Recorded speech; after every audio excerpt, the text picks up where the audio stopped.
These are this afternoon's top stories. Prime Minister Harris calls for all to play an active role in crime reduction, Trinidadian fraudster to be deported from Guyana, and the U.S. deploys missile defense system to South Korea. Hello and welcome to the ZIZ Midday Newscast.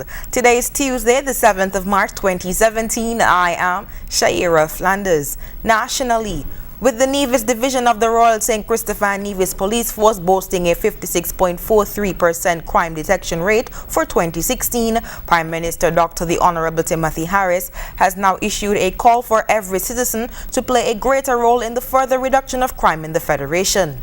My hope as a Minister of National Security and as Prime Minister of our beloved Federation is that we as a people will do our part to create a society in which criminals have no hiding place. I want to repeat that.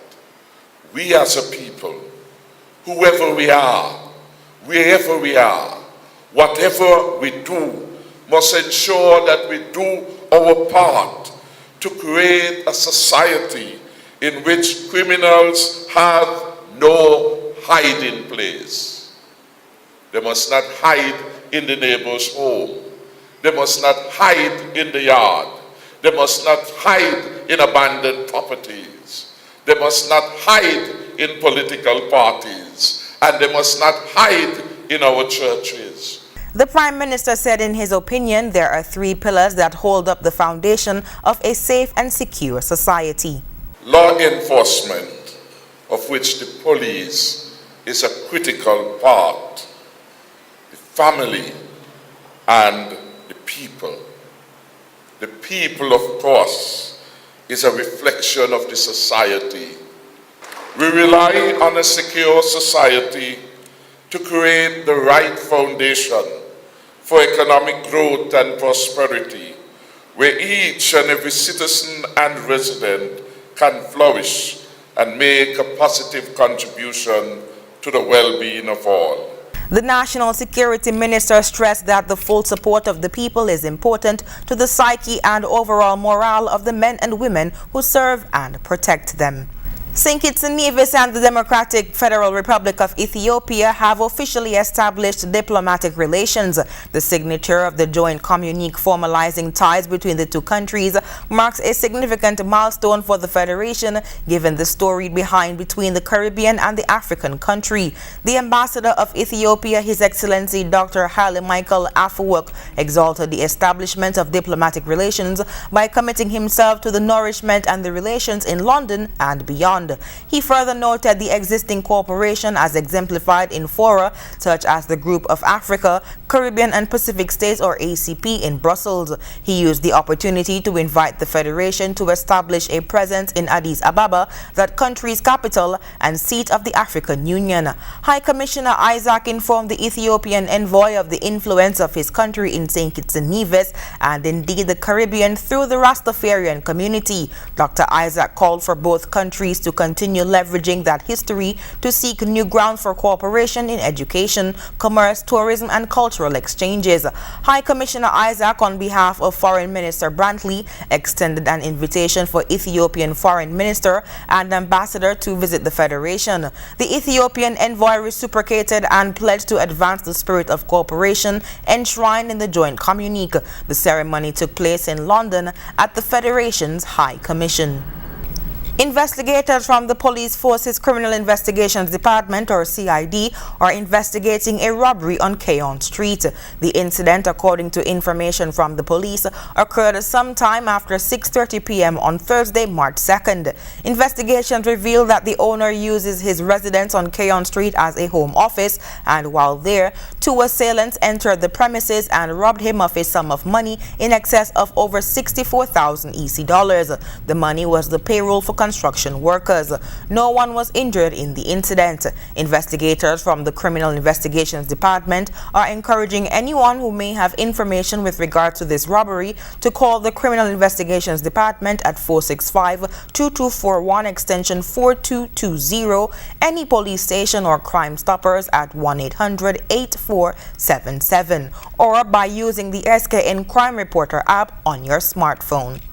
Moving on to news on the regional scene, former president of Haiti, René Garcia Preval, died on Friday morning at the age of 74 following a cerebral vascular accident. He served as prime minister in 1991 under the presidency of Jean-Bertrand Aristide. He was the president of Haiti from February 7, 1996 to February 7, 2001 and served during his second presidential term from May 14, 2006 to May 14, 2011.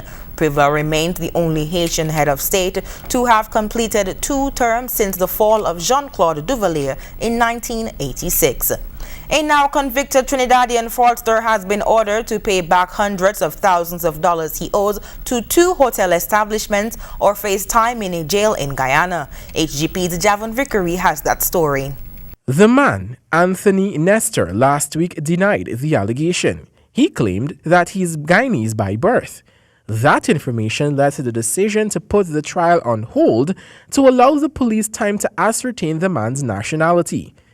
But on Friday, the police confirmed that Nestor was born in the Twin Island Republic, refuting his claim of being Guyanese. Magistrate Judy Lachman found Nestor guilty of the charge of incurring debt by false pretense. He was ordered to pay a fine of $100,000 in addition to paying his $260,824 debt he incurred at Bransville Hotel.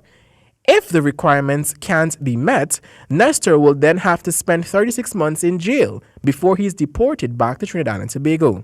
During the trial, the prosecution called several civilian and police witnesses, including the management of the hotel where the debt was incurred. It was alleged that between April 1 and 15, he pretended to have a valid credit card to pay for his expenses while staying at the hotel. Javon Vickery, HGP Nightly News. Moving on to news on the international scene, China is threatening to take measures against a controversial missile defense system the U.S. military is deploying in South Korea. It's aimed at countering threats from North Korea, which conducted more ballistic missile tests on Monday. Al Jazeera's Harry Fawcett has the details on that story. A demonstration designed to impress. North Korea releasing video of Monday's simultaneous launch of 4 medium-range ballistic missiles. They would fly about 1,000 kilometers towards Japan. North Korea says it was a simulated nuclear strike on US bases in that country. Such weapons, of course, are equally threatening to its immediate southern neighbor. South Korea announced on Tuesday that the controversial US THAAD anti-missile system, due to be deployed by the end of the year, had begun to arrive. The first 2 of 6 launches were unloaded at the US Osan Air Base south of Seoul. The full anti-missile battery could be operational, according to South Korea's military, as early as next month. We will continue to maintain our righteous stance that THAAD deployment is action taken based on our right of self-defense for national security and the people's security. There's also a political imperative at play here. South Korea's impeached president Park Geun-hye could be ejected from office within days, sparking a fresh election 2 months later. The current administration, led by an acting president, is acting fast.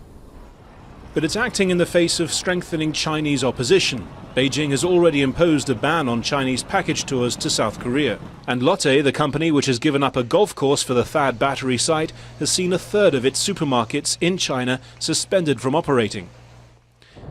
China sees the deployment of what the US calls a purely defensive system as part of a strategic encirclement, with a long-range radar capable of probing well into Chinese territory. The US says THAAD is aimed solely at defending South Korea from North Korean missiles. President Trump called his opposite numbers in Seoul and Tokyo, saying they would demonstrate to North Korea what he called the very dire consequences of its threatening actions. Harry Fawcett, Al Jazeera, Seoul. People in northeast Sri Lanka are increasing pressure on the government to return land seized by the military during the country's long-running civil war. At least 145 families have camped outside the security force headquarters in the Molativi district, the scene of the last battle between government troops and Tamil Tiger fighters. The sit-in is the second of its kind in the former war zone in recent weeks. Al Jazeera's Minel Fernandez has the details. Kanapati Pulle Mananmani is 71 years old. The war was hard on her family. 3 of her 5 children died. Now, going back home is all she can think of. Though we've lost our children, at least if we are given back our soil and place, we can at least die in peace. That is what we are asking for. Menon Maniz is among the 145 families camping outside the security force headquarters in the Mullaitivu district, the scene of the last battle between government troops and Tamil Tiger fighters. They say they will stay on until their land, absorbed into the military base, is returned. Politicians say around 200 hectares of private land is being held within this camp alone. The government must release the people's land. If there's need to maintain camps for national security, they can be set up in state land. Private land should be released immediately. The sit-in is the second of its kind in the former war zone in recent weeks. These families from Pilakudirupu spent 30 days protesting outside an Air Force facility. They were allowed back onto their land at the beginning of this month. Most families are roughing it out under plastic sheets till they can build other housing. There's nothing here, but most are glad to be back. We've got our land back and can do what we want. When we left, we had houses, toilets, wells. These are closed up now, so we have to look at rebuilding. Local and international civil society groups have urged the government to return all private land held by the military. Returning lands occupied by the military was a key promise of this government, a promise that it has acted on since defeating the Rajapaksa regime at the ballot box.